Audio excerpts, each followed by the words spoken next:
Hi ನಮಸ್ಕಾರ, ಎಲ್ಲರೂ ಹೇಗಿದ್ದೀರಾ? ನಾನಿವತ್ತು ನಿಮಗೆ ಬ್ಯಾಚುಲರ್ಸ್ಗೆ ಅಂತಲೇ ಒಂದು ಒಳ್ಳೆ ರೆಸಿಪಿ ಹೇಳ್ಕೊಡ್ತಾ ಇದ್ದೀನಿ. ಸಿಂಪಲ್ ಆಗಿ ಮಾಡೋವಂಥ ಟೊಮೊಟೊ ಬಾತು.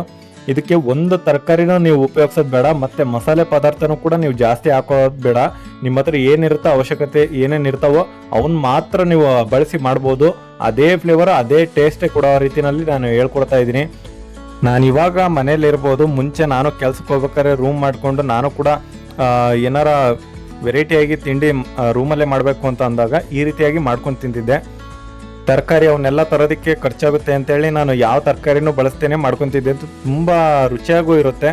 ಸೊ ಅದರಲ್ಲೂ ಕೂಡ ನಾನು ಈಗ ಮಾಡಿರೋದು ಕೂಡ ಬ್ಯಾಚುಲರ್ಸ್ಗೋಸ್ಕರನೇ. ತುಂಬ ಜನ ನೋಡ್ತಾ ಇರ್ತೀರ, ಏನಾರ ಈ ರೀತಿ ಪಲಾವು ಟೊಮೊಟೊ ಬಾತು ಏನಾರು ಮಾಡಬೇಕು ಅಂತ ಅಂದಾಗ ನಿಮಗೆ ತರಕಾರಿ ತರೋದಕ್ಕೂ ಕೂಡ ಕಷ್ಟ ಆಗ್ಬೋದು, ಒಬ್ಬೊಬ್ರಿಗೆ ಕೆಲವ್ರಿಗೆ ಮಾತ್ರ. ಸೊ ಹಾಗಾಗಿ ನಾನು ಸಿಂಪಲಾಗಿ ಯಾವ ರೀತಿ ರುಚಿಯಾಗಿ ಮಾಡೋದು ಇರೋ ಸಾಮಗ್ರಿನೇ ಬಳಸ್ಕೊಂಡು ಅಂತ ನಾನು ನಿಮಗೆ ಹೇಳ್ಕೊಡ್ತಾ ಇದ್ದೀನಿ, ನೋಡ್ಕೊಳ್ಳಿ. ಹಾಗೆ ಇದನ್ನು ನಿಮ್ಮ ರೂಮ್ಮೇಟ್ಸು, ಫ್ರೆಂಡ್ಸು ಯಾರಾದರೂ ಈ ರೀತಿಯಾಗಿ ರೂಮ್ ಮಾಡ್ಕೊಂಡಿರೋರಿಗೆ ಇದನ್ನು ರೆಸಿಪಿನ ನೀವು ಶೇರ್ ಮಾಡಿ, ಅವ್ರಿಗೂ ಕೂಡ ಹೆಲ್ಪ್ ಆಗುತ್ತೆ. ಸೊ ಅದು ಯಾವ ರೀತಿ ಮಾಡೋದು ಅಂತ ಸಿಂಪಲಾಗಿ ಹೇಳ್ಕೊಡ್ತೀನಿ, ನೋಡ್ಕೊಳ್ಳಿ. ಮೊದಲೇದಾಗಿ ನಾನು ಅಕ್ಕಿನ ತೊಳೆದು ಇಟ್ಕೋತಾ ಇದ್ದೀನಿ ಸ್ಟಾರ್ಟ್ ಮಾಡೋಕ್ಕೂ ಮುಂಚೆ. ಸೊ ಅದಕ್ಕೋಸ್ಕರ ನಾನು 1.5 ಕಪ್ಪಷ್ಟು ಅಕ್ಕಿನ ಬಳಸ್ತಾ ಇದ್ದೀನಿ. ಸ್ಟೀಮ್ ಅಕ್ಕಿ ಬಳಸ್ತಾ ಇದ್ದೀನಿ ನಾನು. ಸೊ ನಿಮ್ಮ ಹತ್ರ ಯಾವ ಅಕ್ಕಿ ಇರುತ್ತೋ ಅದನ್ನು ನೀವು ಬಳಸ್ಕೋಬೋದು. ನಾನು ಸ್ಟೀಮ್ ಅಕ್ಕಿ 1.5 ಕಪ್ಪು, ಒಂದು 2-3 ಊಟ ಮಾಡೋ ಅಷ್ಟು ಆರಾಮಾಗಿ ಊಟ ಮಾಡ್ಬೋದು. ಅಷ್ಟು ನಾನು ಅಕ್ಕಿನ ಫಸ್ಟು ಒಂದ್ಸಲ ವಾಶ್ ಮಾಡ್ತಾ ಇದ್ದೀನಿ ಅಷ್ಟೇ. ಸೊ ಒಂದ್ಸಲ ವಾಶ್ ಮಾಡಿ ನಾನು ತೆಗೆದಿಟ್ಕೋತಾ ಇದ್ದೀನಿ ನೀರು ಹಾಕಿ. ಸೊ ಇವಾಗ ಸಿಂಪಲಾಗಿ ಒಂದು ಮಸಾಲೆನ ರುಬ್ಕೋತಾ ಇದ್ದೀನಿ ನಾನು.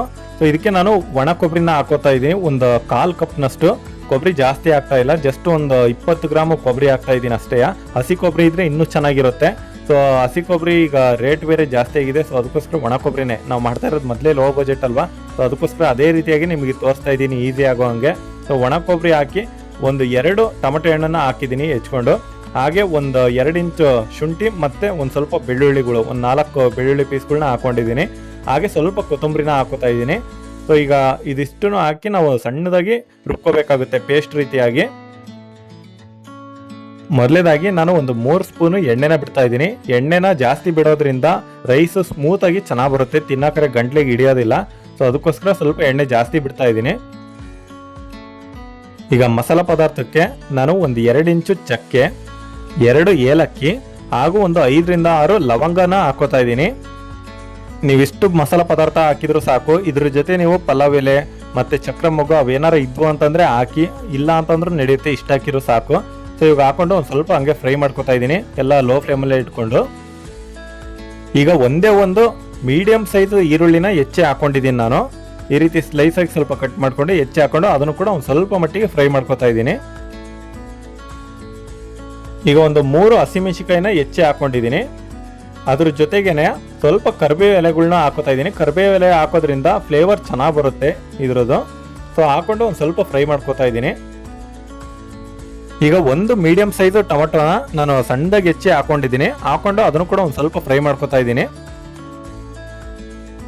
ಈಗ ಒಂದು 1/4 ಚಮಚ ಅರಿಶಿನ ಪುಡಿ ಹಾಕೊಂಡಿದ್ದೀನಿ. ಹಾಗೆ 1 ಚಮಚ ಧನಿಯಾ ಪುಡಿ ಮತ್ತೆ 1 ಚಮಚ ಟೊಮೆಟೊ ರೈಸ್ ಪೌಡರ್ ಅಂತ. ಸೊ ಇದು ಅಂಗಡಿನಲ್ಲಿ ಸಿಗುತ್ತೆ, ಅದನ್ನ ಹಾಕಿದ್ರೆ ಫ್ಲೇವರ್ ಚೆನ್ನಾಗಿ ಬರುತ್ತೆ ಟೊಮೆಟೊ ರೈಸ್ ಪೌಡರ್ನ. ಇದನ್ನ ನಾನು ಮಾಡ್ತಾ ಇರೋದು ಟೊಮೆಟೊ ಬಾತ್ ಆಗಿರೋದ್ರಿಂದ ಅದನ್ನ ಹಾಕ್ತಾ ಇದ್ದೀನಿ. ಇಲ್ಲ ಅದಿಲ್ಲ ಅಂತಂದ್ರೆ ಗರಂ ಮಸಾಲ ಇದ್ರೂ ನಡೆಯುತ್ತೆ. ಗರಂ ಮಸಾಲಾನೇ ಒಂದು ಅರ್ಧ ಚಮಚ ಹಾಕಿದ್ರು ಕೂಡ ಸೇಮ್ ಟೇಸ್ಟೇ ಕೊಡುತ್ತೆ, ತುಂಬ ಸಖತ್ತಾಗಿ ಟೇಸ್ಟ್ ಬರುತ್ತೆ ಅದು. ಸೊ ಹಾಕೊಂಡು ಫ್ರೈ ಮಾಡಿದ ನಂತರ ಈಗ ನಾನು ಮಸಾಲೆ ರುಬ್ಬಿಟ್ಕೊಂಡಿರ್ತೀವಲ್ವ ಅದನ್ನ ಹಾಕೋತಾ ಇದ್ದೀನಿ. ಈಗ 1 ಚಮಚ ನಾನು ಖಾರ ಪುಡಿನ ಹಾಕ್ತಾ ಇದ್ದೀನಿ. 1 ಚಮಚಕ್ಕಿಂತ ಜಾಸ್ತಿನೇ ಹಾಕ್ತಾ ಇದ್ದೀನಿ, ಖಾರ ಇದ್ದಷ್ಟು ಚೆನ್ನಾಗಿ ಬರುತ್ತೆ ಇದು. ಹಾಗೆ ಇದಕ್ಕೆ ಕಲ್ಲುಪ್ಪನ್ನ ಬಳಸ್ತಾ ಇದ್ದೀನಿ. ಸಣ್ಣ ಉಪ್ಪಿದ್ರೆ ಸಣ್ಣ ಉಪ್ಪನ್ನೇ ಹಾಕಿ, ಕಲ್ಲುಪ್ಪಿದ್ರೆ ಅದನ್ನ ಹಾಕಿ ನಡೀತತೆ. ನಾನು ಕಲ್ಲುಪ್ಪಿತ್ತು, ಸೊ ಅದನ್ನ ಹಾಕಿದ್ದೀನಿ 1 ಚಮಚದಷ್ಟು. ಈಗ ಹಾಕ್ಬಿಟ್ಟು ಮಸಾಲೆ ಜೊತೆ ಚೆನ್ನಾಗಿ ಒಂದು ಸ್ವಲ್ಪ ಹೊತ್ತು ಬೇಯಿಸ್ತಾ ಇದ್ದೀನಿ ನಾನು. ಈಗ ಮಸಾಲೆ ಒಂದು ಸ್ವಲ್ಪ ಕುದಿ ಬರೋದಕ್ಕೆ ಸ್ಟಾರ್ಟ್ ಆಗಬೇಕು, ಅಲ್ಲಿವರೆಗೂ ನೀವು ಈ ರೀತಿ ಒಂದು ಸ್ವಲ್ಪ ಬೇಯಿಸಿ ಅದನ್ನ. ಈಗ ಮಸಾಲ ಒಗ್ಗರಣೆ ಚೆನ್ನಾಗಿ ಬಂದಿದೆ, ಈ ರೀತಿಯಾಗಿ ಬರ್ಬೇಕದು ಒಗ್ಗರಣೆ ರೀತಿನಲ್ಲಿ ಚೆನ್ನಾಗಿ ಬಂದಿದೆ. ಈಗ ಒಂದು ಸ್ವಲ್ಪ ಕುದಿ ಸ್ಟಾರ್ಟ್ ಆಗಿ ಕೂಡಲೇ ಈಗ ನೀವು ನೆಕ್ಸ್ಟ್ 1.5 ಕಪ್ಪಷ್ಟು ನಾನು ರೈಸ್ ತಗೊಂಡಿದ್ದೆ. ಸೊ ಅದಕ್ಕೋಸ್ಕರ ಈಗ 2.5 ಕಪ್ಪಷ್ಟು ನೀರನ್ನ ಹಾಕೋತಾ ಇದ್ದೀನಿ ನಾನು. ಸೊ ಇವಾಗ ನೀರನ್ನ ಒಂದು ಸ್ವಲ್ಪ ಜಾಸ್ತಿನೇ ಹಾಕೋತಾ ಇದ್ದೀನಿ, ಯಾಕಂತಂದ್ರೆ ನಾನು ಸ್ಟೀಮ್ ಅಕ್ಕಿನಲ್ಲಿ ಮಾಡ್ತಾ ಇರೋದು, ಅದಕ್ಕೆ ನೀರು ಜಾಸ್ತಿ ಬೇಕಾಗುತ್ತೆ. ಇಲ್ಲ ಅಂತಂದ್ರೆ ಕಾಳಾಗುತ್ತೆ, ನೀರೇನಾದ್ರು ಕಮ್ಮಿ ಇದ್ರೆ ಸ್ವಲ್ಪ ಮೆತ್ತಗೆ ಬರಲಿ ಅಂತ ನಾನು ನೀರನ್ನ ಸ್ವಲ್ಪ ಜಾಸ್ತಿನೇ ಹಾಕೊಂಡಿದ್ದೀನಿ, ಒಂದು 2.5 ಕಪ್ಪಷ್ಟು.